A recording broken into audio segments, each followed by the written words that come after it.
Hello and welcome back to study with Saurabh YouTube channel.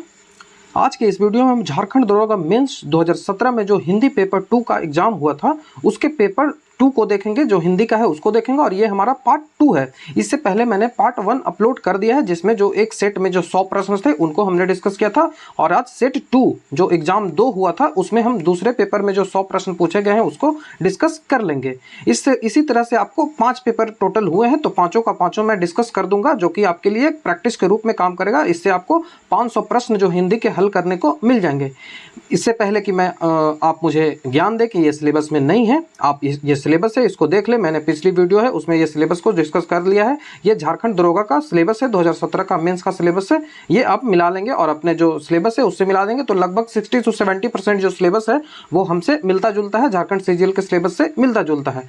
तो यदि आप हमारे चैनल पर नए हैं तो आप इन प्लेलिस्टों को चेक कर सकते हैं। यहाँ पे मैंने कई सारे वीडियोस जो हैं वो अभी तक अपलोड कर दिए हैं, झारखंड स्पेशल से संबंधित हो या फिर हिंदी पेपर 2 से संबंधित हो। तो हिंदी पेपर 2 के लिए आप इस जो प्लेलिस्ट है उसको चेक कर सकते हो। यदि आप हमारे चैनल पर नए हैं तो हमारे चैनल को सब्सक्राइब, वीडियो को लाइक शेयर कमेंट जरूर कर दें। और ये हमारा टेलीग्राम चैनल है जिसको आप ज्वाइन जरूर कर लें यहीं की, क्योंकि यहीं पे जो मैं इंपॉर्टेंट पीडीएफ्स होते हैं उनको अपलोड करता हूँ। तो चलिए बिना देर किए वीडियो की शुरुआत करते हैं। तो ये पेपर है जो जेएसएससी 2017 मेंस, ये सेट 2 है, इससे मैंने सेट पहले अपलोड किया था। तो चलिए क्वेश्चन नंबर 1 से वीडियो की शुरुआत करते हैं। तो हिंदी वर्णमाला में वर्गीकरण के आधार पर कितने वर्ण ह्रस्व स्वर की श्रेणी में आते हैं? तो जो ऑप्शन हमारा इस प्रकार है 3, 4, 7, 11। तो 4 जो वर्ण है वो ह्रस्व स्वर की श्रेणी में आते हैं। कितने आते हैं? 4। नेक्स्ट क्वेश्चन है कि हिंदी भाषा के महाकाव्य पृथ्वीराज रासो में कुल कितने सर्ग दिए गए हैं? तो इसमें कुल कितने सर्ग हैं? तो जो 69 सर्ग है, ऑप्शन नंबर डी इसका आंसर होगा। नेक्स्ट क्वेश्चन, पद्य पाठ करते समय लय को तोड़कर जो विश्राम दिया जाता है तो उस लय को तोड़ने को क्या कहते हैं? तो उसे यति कहा जाता है।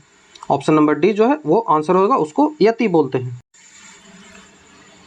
नेक्स्ट क्वेश्चन हमसे पूछा जा रहा है कि हजारी प्रसाद द्विवेदी जी ने वाणी का डिक्टेटर किसे कहा है? वाणी का डिक्टेटर हजारी प्रसाद द्विवेदी ने किसे कहा? तो वो अमीर खुसरो को कहा है। तो ऑप्शन नंबर डी इसका आंसर हो जाएगा। नेक्स्ट क्वेश्चन है कि भाषा परिवार के वर्गीकरण के आधार पर भारत में लगभग कितने प्रतिशत लोग ऑस्ट्रिक भाषाओं का प्रयोग करते हैं? ये जब भाषा का हम विकास पढ़ेंगे तो उसमें यह सिलेबस में हमारा है। तो ऑस्ट्रिक जो भाषा का प्रयोग कितने करते हैं? तो 1.39%। ठीक है, 1.30% जो पीपल भारत में है वो ऑस्ट्रिक भाषा का प्रयोग करते हैं। ठीक है, नेक्स्ट है क्वेश्चन नंबर 6, सिंधी अपभ्रंश भाषा के किस आधुनिक भेद से संबंधित है? सिंधी जो है वो अपभ्रंश भाषा के किस आधुनिक भेद से संबंधित है? तो वो ब्राचड़। ठीक है, ब्राचड़, ऑप्शन नंबर ए इसका आंसर हो जाएगा। ये हिंदी साहित्य का जो विकास है उससे प्रश्न है। नेक्स्ट एक स्टैटिक सवाल है, फोर्ट विलियम कॉलेज की स्थापना किस वर्ष हुई? ये आप आसानी से कर सकते हो। तो फोर्ट विलियम कॉलेज 1800 ईस्वी में बनाया गया। ऑप्शन नंबर ए इसका आंसर हो जाएगा। नेक्स्ट क्वेश्चन है, इनमें से लल्लू लाल जी द्वारा रचित किस रचना को उनकी एकमात्र मौलिक रचना कहा जाता है? लल्लू लाल जी एक कवि हैं, तो इनकी कौन सी रचना है उनको एकमात्र मौलिक रचना कहा जाता है? तो प्रेम सागर। ऑप्शन नंबर जो 3 है इसका आंसर हो जाएगा प्रेम सागर।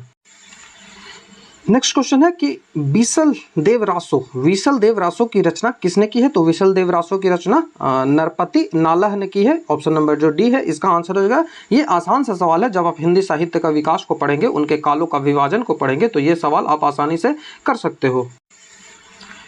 नेक्स्ट क्वेश्चन है कि इनमें से किसने क ख ग ज फ 5 अरबी फारसी ध्वनियों के लिए चिन्हों के नीचे नुक्ता, ये जो ज के नीचे ये लगा दिखते हैं ना, इसे नुक्ता पढ़ा जाता है। तो इसका रिवाज किसने आरंभ किया था? तो राजा शिव प्रसाद ने। ऑप्शन नंबर ए इसका आंसर होगा। नेक्स्ट क्वेश्चन है कि खाली स्थान के कथाकारों में विश्वंभर शर्मा, कौशिक, वृंदान लाल वर्मा, राहुल सांकृत्यान, पांड्यान बचन शर्मा, उग्र उपेंद्रनाथ, अशक जयशंकर प्रसाद, उसके बाद भगवती चरण वर्मा, इन सभी का उल्लेख कौन से युग का कवि है? तो ये रामचंद्र शुक्ल और प्रेमचंद्र के युग के कवि हैं। तो ऑप्शन नंबर डी इसका आंसर हो जाएगा। ये आसान सा सवाल है कि खड़ी बोली के आविष्कार का श्रेय किसे जाता है? तो खड़ी बोली का जो आविष्कार है वो अमीर खुसरो को जाता है। ऑप्शन नंबर डी इसका आंसर हो जाएगा। नेक्स्ट क्वेश्चन, नागरी प्रचारणी सभा है वो इसकी स्थापना किस शहर में की गई थी? तो इससे पहले का जो था उसमें वो पूछा गया था डेट, और इसमें आपको शहर पूछा जा रहा है तो कौन से शहर में हुए थे, तो वो बनारस के काशी में हुई थी। ऑप्शन नंबर डी इसका आंसर हो जाएगा। नेक्स्ट है राजभाषा विकास किस वर्ष स्थापित किया गया था, तो राजभाषा जो विभाग था उसको स्थापित किया गया था 1975 ईस्वी में। ऑप्शन नंबर डी इसका आंसर हो जाएगा। और ये किसके अंतर्गत आता है, तो ये गृह मंत्रालय के अंतर्गत आता है। नेक्स्ट क्वेश्चन स्टैटिक सा सवाल है कि किस वर्ष संथाली को भारतीय संविधान में संशोधन करके 8वीं अनुसूची में डाला गया, तो वो 2004 में डाला गया। ऑप्शन नंबर डी इसका आंसर होगा। नेक्स्ट क्वेश्चन श्री अटल बिहारी वाजपेयी की तत्कालीन विदेश मंत्री ने पहली बार संयुक्त राष्ट्र में आम सभा को हिंदी में किस वर्ष संबोधित किया था, तो वो 1977 में किया गया था। ऑप्शन नंबर सी इसका आंसर होगा। ये स्टैटिक सा सवाल है।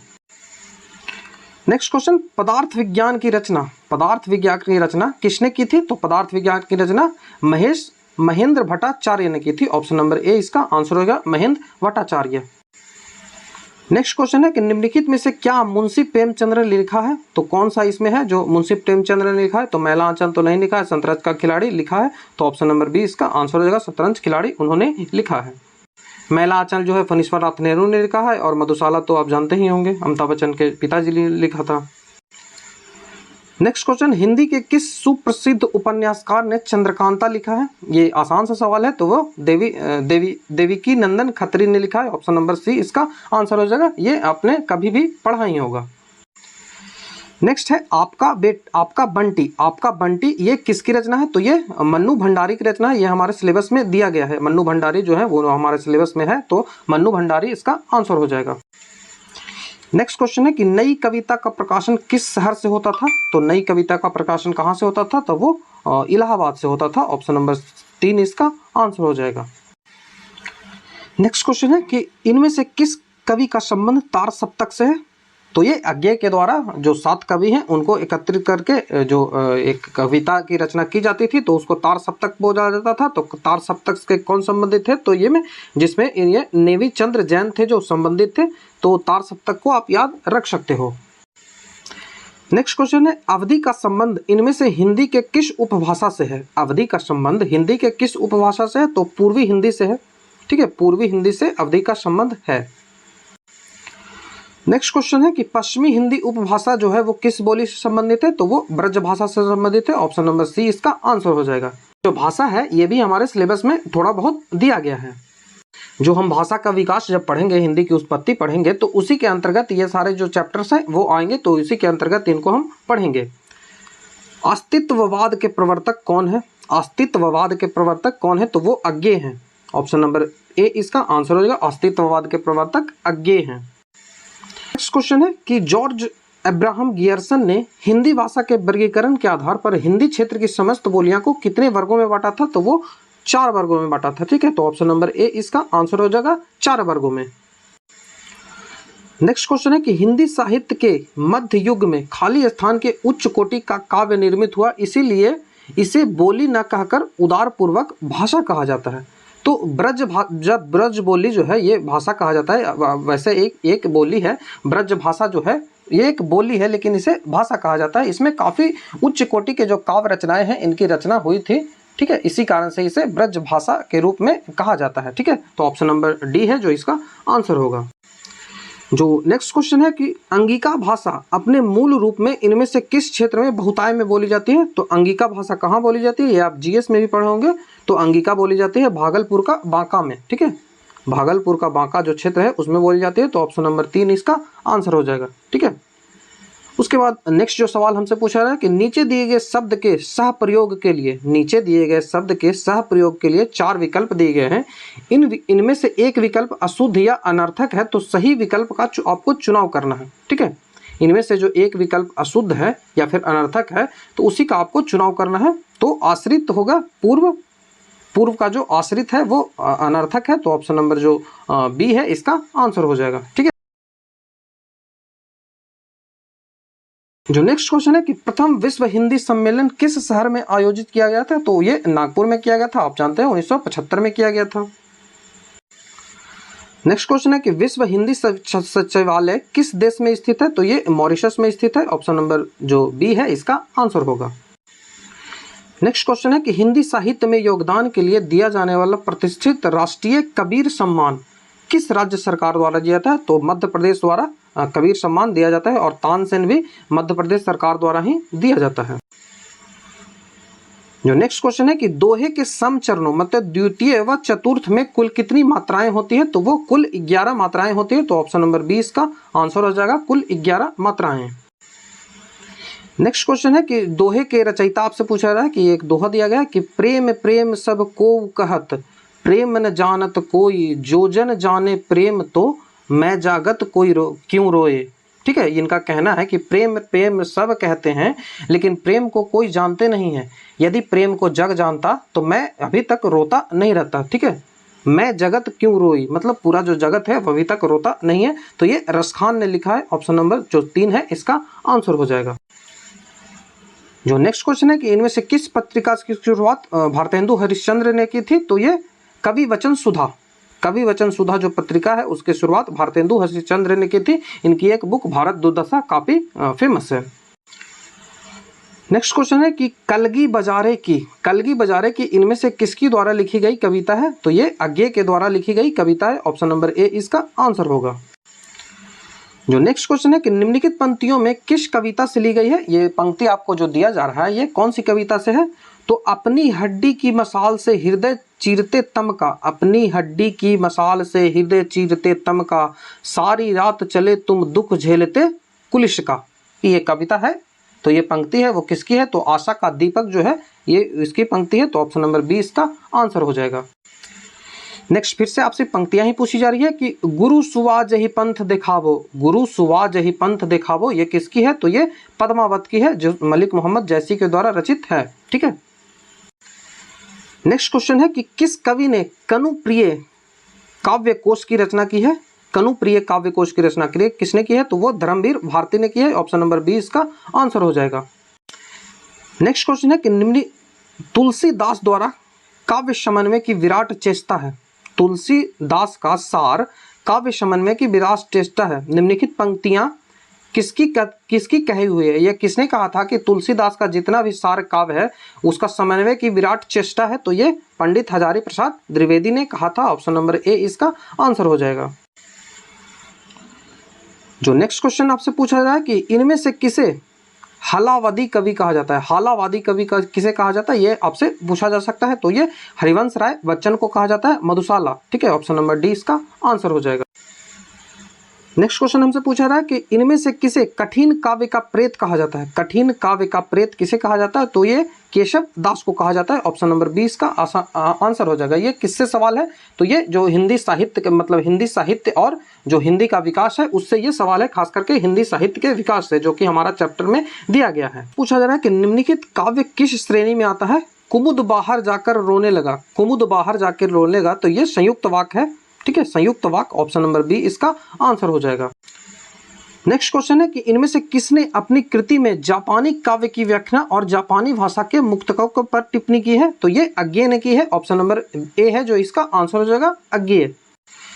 नेक्स्ट क्वेश्चन है कि काशी में प्रसिद्ध अभिनव रंगशाला की स्थापना किसने की थी? तो जो ये रंगशाला है अभिनव रंगशाला काशी बनारस में, इसकी स्थापना मदन मोहन मालवीय के द्वारा की गई थी। Option number D. Next question है कि हिंदी साहित्य का प्रसिद्ध नाटक मयंक मजरी नाटक साहित्य के किस धारा से संबंधित है? तो जो मयंक मजरी है वो किस धारा से है? तो प्रेम प्रधान धारा। इसमें प्रेम के प्रसंगों की चर्चा की गई है। तो ऑप्शन नंबर डी इसका आंसर होगा। नेक्स्ट क्वेश्चन है कि इनमें से हिंदी के किस सुप्रसिद्ध नाटक की विषय वस्तु महाभारत का युद्ध है?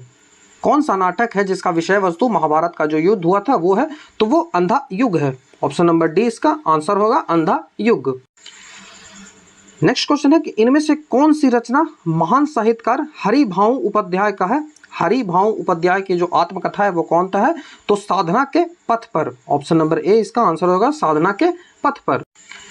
नेक्स्ट क्वेश्चन है कि जीवनी साहित्य के दो अनिवार्य घटक होते हैं, एक तो कौन है और दूसरा ऐतिहासिक है। तो पहला कौन है? तो वो मौलिकता होती है, मौलिकता उसमें होनी चाहिए और वो ऐतिहासिकता होनी चाहिए। तो ये जीवन साहित्य के दो अनिवार्य घटक होते हैं। नेक्स्ट क्वेश्चन है कि विष्णु प्रभाकर द्वारा लिखी गई जीवनी आवारा मसीहा किस उपन्यासकार पर आधारित है? आवारा मसीहा, जो कि विष्णु प्रभाकर का लिखा हुआ है, ये किस उपन्यासकार पर स्थित है? तो ये शरत चंद्र चट्टोपाध्याय, ठीक है, Sharat Chandra Chattopadhyay, option number A. Next question है कि खाली स्थान का मुख्य स्वभाव न्यायाधीश की तरह साहित्यिक कृतियों पर निश्चित सिद्धांतों के आधार पर साहित्य के गुण दोष श्रेष्ठ निकृष्ट का निर्धारण करना है। यह किसका करना है? तो निर्णयात्मक जो आलोचना होती है उसमें किया जाता है। साहित्यिक कृतियों पर निश्चित सिद्धांतों के आधार पर उसमें साहित्य के गुण या दोष, उसके श्रेष्ठ या निकृष्ट का निर्धारण किया जाता है। नेक्स्ट क्वेश्चन है कि हिंदी के प्रमुख आलोचकों में डॉक्टर नागेंद्र द्वारा रचित जो कृति है उसका सही चयन करें। डॉक्टर नागेंद्र के द्वारा कौन सी लिखी गई है? तो ये रस सिद्धांत लिखा गया है। और ये जो कौन है? तो ये हिंदी के प्रमुख आलोचक हैं। नेक्स्ट क्वेश्चन है कि हिंदी भाषा में प्रकाशित होने वाला प्रथम समाचार पत्र उदंत मार्तंडे जो था वो किस शहर से प्रकाशित होता था? तो वो कलकत्ता से होता था। ये पिछली जो वीडियो था उसमें भी पूछा गया था, 1826 में हुआ था, ठीक है। नेक्स्ट क्वेश्चन है कि हिंदी साहित्य के इतिहास के सबसे पहले लेखक के तौर पर जाने वाले गारसा दत्तासी द्वारा रचित इतिहास ग्रंथ का नाम क्या था? तो वो ये था इस्तार दलवा लित्यूरे एंद्रुदे हिंदुस्तानी, ऑप्शन नंबर जो सी है इसका आंसर होगा इस्तवार दला लित्यूरे एंद्रुदे हिंदुस्तानी। अजीब सा प्रोनाउंसिएशन है। नेक्स्ट क्वेश्चन है कि संत कबीरदास किस भाषाओं में रचना करते थे? तो ये सदुकड़ी भाषा में रचना करते थे, ऑप्शन नंबर सी इसका आंसर हो जाएगा। नेक्स्ट क्वेश्चन, हिंदी साहित्य के काल विभाजन के अनुसार भक्ति काल का सही जो कालखंड है, ये हमारा सिलेबस में दिया गया है, वो कौन सा है? तो यह 1375 से लेकर 1700 ईस्वी के बीच का जो समय है उसे भक्ति काल कहा जाता है। नेक्स्ट क्वेश्चन है कि दी गई 4 रचनाओं में से उनका संबंध हिंदी साहित्य के उत्तर मध्यकाल से है। कौन सा इसमें है जो हिंदी साहित्य का जो उत्तर मध्यकाल है उससे संबंधित है? तो वो इशकनामा है, ऑप्शन नंबर सी है इसका आंसर होगा इशकनामा। नेक्स्ट क्वेश्चन है कि इनमें से किसने हिंदी साहित्य के कालखंड के विभाजन में चारण काल श्रेणी का उपयोग किया? चारण काल का उपयोग पहली बार किसने किया? तो डॉक्टर राम कुमार वर्मा ने किया, doctor Ram Kumar Verma, option number जो डी है इसका आंसर हो जाएगा।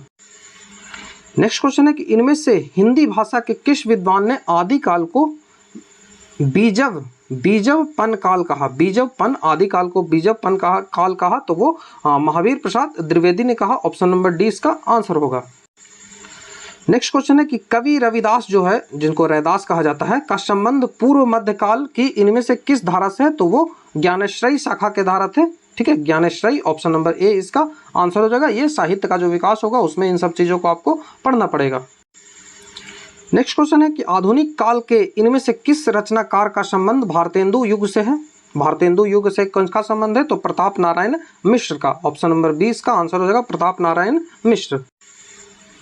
नेक्स्ट क्वेश्चन है कि इनमें से कौन सी भाषा यूनेस्को के लुप्त प्राय भाषाओं की श्रेणी में रखा गया है ताकि इसे खत्म होने से बचाया जा सके? तो ये कुरुख भाषा है, ऑप्शन नंबर जो डी है इसका आंसर हो जाएगा। कुरुख भाषा को लुप्त प्राय भाषा में यूनेस्को की रखा गया है।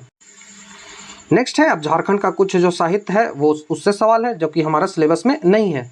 हो भाषा मुख्यतः झारखंड के किस हिस्से में सबसे ज्यादा बोली जाती है? तो वो पूर्वी एवं पश्चिमी सिंहभूम जिले में बोली जाती है, पूर्वी एवं पश्चिमी सिंहभूम, ठीक है, ऑप्शन नंबर जो बी है इसका आंसर होगा। नेक्स्ट क्वेश्चन है प्रसिद्ध साहित्यकार श्रीनिवास पानुरिक द्वारा खरोष्ठी भाषा में रचित बाल किरण क्या है? तो ये एक कविता संग्रह है, ऑप्शन नंबर 20 का आंसर होगा। नेक्स्ट क्वेश्चन, इनमें से किस साहित्यकार ने अ वोकेबुलरी ऑफ संथाली लैंग्वेज, मतलब अ वोकेबुलरी ऑफ संथाली लैंग्वेज की रचना किसने की? तो इसको की ई एल पक्सुले ने, ऑप्शन नंबर जो सी है इसका आंसर हो जाएगा ई एल पक्सुले। नेक्स्ट क्वेश्चन है कि झारखंड से संबंधित किस साहित्यकार की जेब में रखी जा सकने वाली जेबी पुस्तिका और शब्दकोश के प्रचलन की शुरुआत करने का श्रेय किसे दिया जाता है? तो यह पंडित रामचीर सिंह बल्लभ को दिया जाता है, ऑप्शन नंबर ए इसका आंसर। नेक्स्ट क्वेश्चन है कि झारखंड में रहने वाले संथाली जनजाति के लोग अपनी भाषा संथाली को किस नाम से पुकारते हैं? तो वो होड़ रोड, ऑप्शन नंबर जो बी है इसका आंसर होगा होड़ रोड से पुकारते हैं। नेक्स्ट क्वेश्चन है कि दिए गए चार विकल्पों में कौन सा हिंदी भाषा में प्रयुक्त होने वाला शब्द का सही वर्तनी है? तो वो अभ्यर्थी, ये वाला ऑप्शन सही हो जाएगा, ठीक है, अभ्यर्थी। नेक्स्ट क्वेश्चन है कि निम्नलिखित का संबंध संविधान के किस अनुच्छेद से है? प्राथमिक स्तर पर मातृभाषा में जो शिक्षा देने की सुविधा की गई है, तो ये डीपीएसपी में, ये तो आप जानते हैं, तो उसमें भी आर्टिकल पूछा गया, तो वो article 350, option number D C इसका आंसर होगा। नेक्स्ट क्वेश्चन है कि दिए गए शब्द समूह के लिए शब्द चुने जिसके पास कुछ भी ना हो। OWS आपसे पूछा रहा है, जिसके पास कुछ भी ना हो, तो अकिंचन, अकिंचन, ऑप्शन नंबर बी इसका आंसर हो जाएगा, अकिंचन। नेक्स्ट क्वेश्चन है कि दिए गए विकल्पों में से कौन सा शब्द तत्सम शब्दों की श्रेणी में आता है? तत्सम शब्द, तो तत्सम हास्य है, जो कि संस्कृत का शब्द है हास्य। नेक्स्ट क्वेश्चन है कि दिए गए विकल्पों में अकर्मक क्रिया को चुने। जो क्रिया है वो सकर्मक और अकर्मक होती है, और प्राथमिक अकर्मक और द्वितीय अकर्मक भी होता है। तो जो अकर्मक क्रिया आपसे पूछा है, तो रोना अकर्मक क्रिया है, ठीक है। सकर्मक वो होती है जिसमें आपका फिजिकल इन्वॉल्वमेंट हो, ठीक है। नेक्स्ट क्वेश्चन है कि बोलवाना शब्द क्रिया की किस श्रेणी से आता है? बोलवाना शब्द क्रिया की किस श्रेणी से आता है? तो प्रेरणा, प्रेरणार्थक क्रिया, ठीक है, जिससे प्रेरणा मिले, तो प्रेरणार्थक क्रिया से बोलवान आता है। नेक्स्ट क्वेश्चन, खाली स्थान विशेषण के मुख्यतः दो भेद होते हैं, निश्चित और अनिश्चित। तो ये कौन सा आता है? तो संख्यावाचक के होते हैं, ऑप्शन नंबर सी इसका आंसर होगा। नेक्स्ट क्वेश्चन है कि नीचे दिए गए वाक्य को ध्यान पूर्वक पढ़ें और तय करें कि रेखांकित वाक्य में प्रयुक्त विशेषण इनमें से किस श्रेणी में आता है? तो पुराना घर सांप और बिच्छुओं से भरा पड़ा है, तो इसमें गुणवाचक विशेषण है, गुणवाचक विशेषण, ऑप्शन नंबर जो ए है इसका आंसर हो जाएगा। नेक्स्ट क्वेश्चन है कि दिए गए विकल्प के वाक्यों को ध्यान पूर्वक पढ़ें और रेखांकित जो शब्द है उसमें संज्ञा किस श्रेणी का आता है उसको बताएं। तो लड़कियां, वहां ढेर सारी लकड़ियां पड़ी हुई है, तो लकड़ियां जो है वो कौन सी संज्ञा है, ये आपसे पूछा जा रहा है, तो लकड़ी जातिवाचक संज्ञा है, ऑप्शन नंबर जो सी है इसका आंसर हो जाएगा। नेक्स्ट क्वेश्चन है कि द्रव्यवाचक संज्ञा की श्रेणी में कौन आता है, ये आपसे पूछा रहा है, तो आसान सा सवाल है, दूध हो जाएगा answer, option number B. Next question है कि भूतकाल को कुल कितने भेदों में बांटा जाता है? तो भूतकाल को 6 भेदों में बांटा जाता है, तो ऑप्शन नंबर जो डी है इसका आंसर हो जाएगा। नेक्स्ट क्वेश्चन है कि नीचे दिए गए वाक्य को ध्यानपूर्वक पढ़े और उसका सही काल निर्धारण करें, टेंस आपको बताना है। तो वह अभी सोकर उठा है, तो ये आसन्न भूतकाल है, ठीक है, आसन्न भूतकाल, ऑप्शन नंबर जो डी है इसका आंसर होगा। नेक्स्ट क्वेश्चन है कि इनमें से कौन सा शब्द पुल्लिंग शब्दों की श्रेणी में नहीं आता है, मतलब वो स्त्रीलिंग है, तो वो अंग्रेजी जो है वो स्त्रीलिंग है, बाकी हथौड़ा, दिखावा और भारत जो है वो पुल्लिंग है। 4 शब्द दिए गए हैं जिसमें 3 का जो लिंग है वो समान है, तो आपको विसंगत चुना है, तो फरवरी जो है वो विसंगत है, बाकी धोती, कचौरी और मक्खी जो है वो समान लिंग के हैं। नेक्स्ट क्वेश्चन है कि दिए गए जो शब्द हैं उनका प्रयोग सदैव बहुवचन में किसका होता है? तो वो दर्शन का होता है। ये सारी चीजें आपको याद करनी पड़ेगी, ऑप्शन नंबर बी इसका आंसर होगा। नेक्स्ट क्वेश्चन है कि नेताजी का भाषण वादों के मामले में खाली स्थान था, इसलिए किसी को ऊपर इनके ऊपर किसी को यकीन नहीं हुआ, तो वह क्या था? तो अति रंजित था, अति रंजित, ठीक है, ऑप्शन नंबर डी इसका आंसर हो जाएगा, अति रंजित। नेक्स्ट क्वेश्चन है कि जो पेड़ है उसका पर्यायवाची शब्द आपसे पूछा रहा है, तो ये पादप हो जाएगा, ऑप्शन नंबर डी इसका आंसर होगा।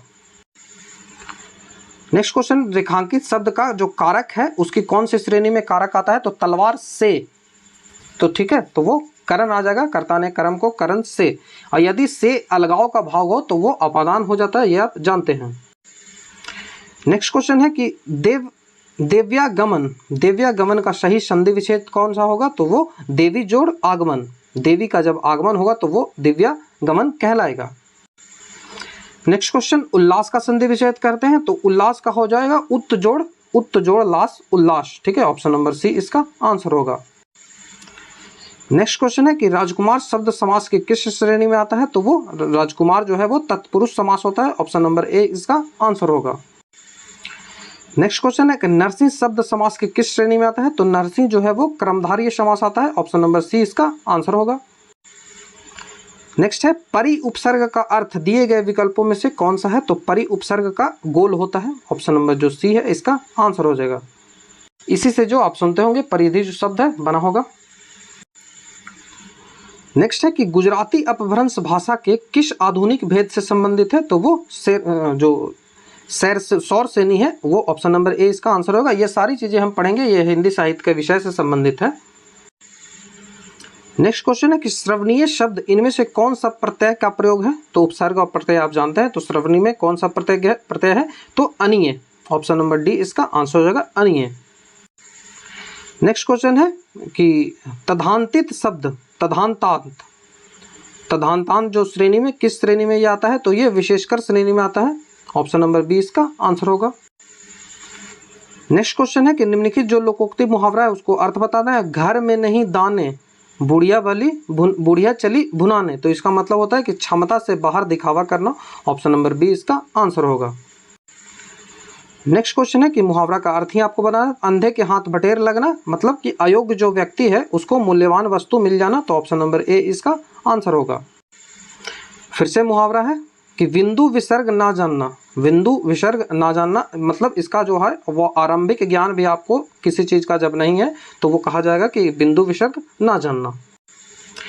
नेक्स्ट है काल निर्धारण करना है। तो उसने मुझे बचाया था, ठीक है, तो इनमें कौन सा है? तो ऑप्शन नंबर जो डी है इसका आंसर होगा, इनमें से कोई नहीं, क्योंकि ये पूर्ण भूतकाल है। आप जानते होंगे जो उसने बचाया था ये पूर्ण भूतकाल है।